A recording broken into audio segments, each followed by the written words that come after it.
Hello, this is Kyou of the Kyou system.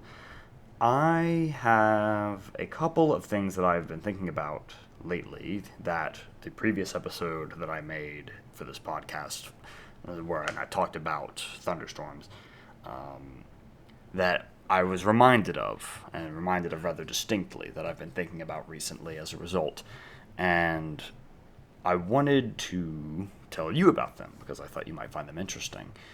Now, the reason why I was reminded of it is mainly because of the fact that I experienced all of these things by myself. It wasn't really an experience that I shared with anyone.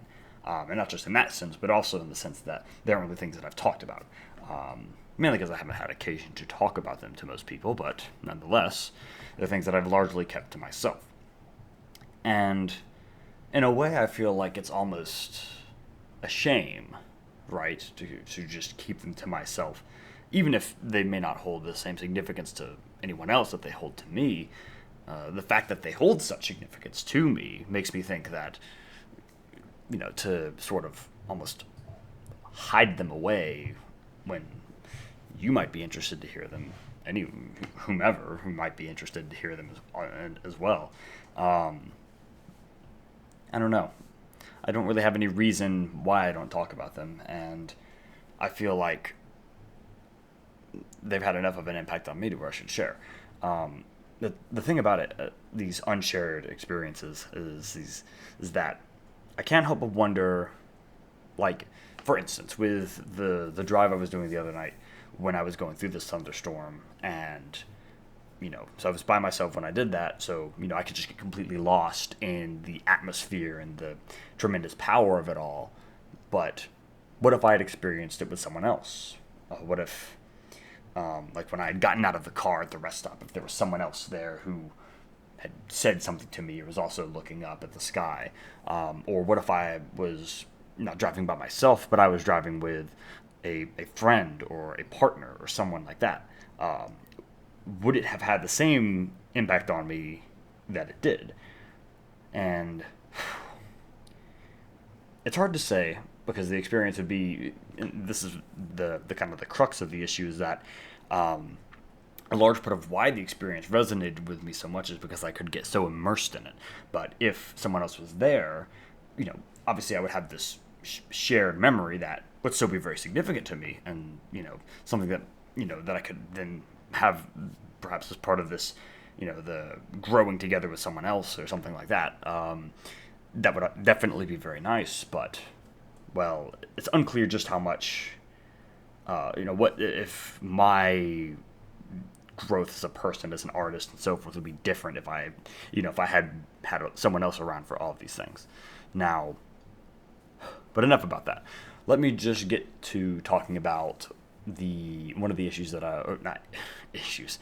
Oh goodness, one of the experiences that I've had on my mind. And the experience I'm thinking of in question is one that happened. Both of the ones that I have in mind happened a while ago now, maybe 5+ years at this point, back when I was living up in upstate New York. The reason why I was up there is, at the time it had not been that long since I had graduated, and or rather, it had been a year since I had graduated, and I had been completely unable to find a job, and I was very, very anxious about my financial situation. So when this opportunity came up, I latched onto it for dear life, more or less. Um, and So I moved up there, but the problem was that I didn't really know anybody at all in anywhere in New York City, New York Upstate, you name it. All of my friends and family that I had grown up with, all of them were hundreds and hundreds of miles away. The only person I had that I knew going in was an online friend who was 3 hours one way away from me. Um, and I met up with him a few times, but not more often than maybe once every 2 or 3 months, if that. So the end result is that I was very isolated. And as a result, a lot of the experiences that I had while I was up there were experiences that I had by myself. I didn't really share with anyone else in any sense of the word. Now, the first experience that stands out is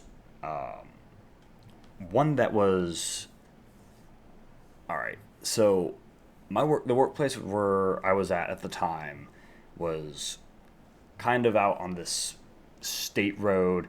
I almost want to call it a highway, but that would be a very generous description considering how small and infrequently trafficked the road was.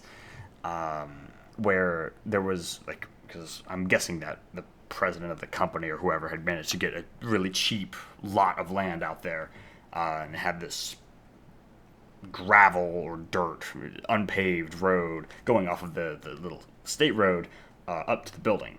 And during the wintertime, up in New York, as you might imagine, everything is buried in snow for months and months. Now, this wasn't a problem in terms of getting to and from work for me, because even though at that point, I had no experience at all driving through snow or slush, the nice thing about the area I lived in is that it had very robust public transit. Specifically, there were bus routes that went all over the place, including to and from my workplace. So, even though things were buried in snow, I was able to get to and from work. But that meant most days when work ended, I would be waiting at the end of the little gravel path connecting to the road for, on better days, usually closer to 5 or 10 minutes, other days closer to 20 or 30. Now, at the time, I didn't have a smartphone. Didn't really want one. Still don't want one. But that's a matter for another day. But at the time I didn't have a smartphone, and I was apparently the only person in that office who took the bus. So a lot of the time I was just waiting down there by myself. And the thing about that road, this is an important side note here. The thing about that road is that there was not really much of a shoulder on the side of the road, like on the side where like if you're looking down the road and the workplace was like on the left, all along the shoulder there was this really deep ditch. And during the winter, since the path leading to the building was unpaved, not only would that get covered in snow and be basically invisible, but the ditch all on either side would be completely buried in snow as well and would fill up. And so it just looked like a nice level, mound of snow. And you was just completely invisible normally to know where it was safe to turn and where was, a trap that would leave you, or at the very least your car, stuck for who knows how long. Now, eventually what they did, I say eventually, they did this pretty quick, but they put these metal poles on either side of the gravel path. So it was clear, it's like, hey, just turn in between these two poles to make sure that you actually go on the road and not into the ditch. And it was like, all right, that was all well and good. So most of the time on the days where I was out waiting for the bus, I would end up sort of kind of pacing back and forth between the two poles, sort of just looking around, taking the general weather and landscape and atmosphere in. And there was one day in particular that I had, the day I had the experience I'm thinking of, where on one of the metal poles, and so to describe it for you, it was this kind of rectangular, like rusty iron affair, imagine like the same kind of color and material and general appearance as like rebar, but like maybe like an inch and a half on either, on all four sides, and about 4 feet tall, sticking up out of the ground. And on this metal pole, at the very top of it, there was a single ant. Now there were no other bugs, no other insects or anything like that anywhere on this metal rod. So it was unclear what this little worker ant was doing up here. I guess she got lost or some such, but there she was, sitting on top of this rod, and there was something about it that just mesmerized me. And the more I stared, the more I thought about it, and I couldn't help but think more and more about this scene, or what the experience would be like from the ant's perspective, where you're all by yourself, far away from everything and everyone you know, on top of this massive, towering structure. It's completely alien and unfamiliar to you, looking out on a landscape that seems to just go on forever. It's cold and barren. And I feel like, at the time, obviously I kept, even when the bus finally arrived and I got on, I just kept thinking about it. And to be completely honest with you, I am, all but certain that the imagery there, of that singular experience, had enough of an impact on me where it actually ended up feeding into the dream that I had. That was one of the most powerful dreams I've ever had. That was the inspiration for Remembrance, and that kickstarted all of my various creative projects and game development efforts since. Now, which feels kind of ridiculous to say, right? But like in the dream and in Remembrance, or I should say in Remembrance specifically, there's I don't know if you have played through it, but there is a scene where Kim emerges from a tower, and she emerges out on a balcony that looks out over the landscape that not just that she's been traversing, but like way, way, way out into the distance. And when she steps out onto this balcony, she is just completely paralyzed and is like lost utterly in her thoughts, and just at how familiar it felt, how just, and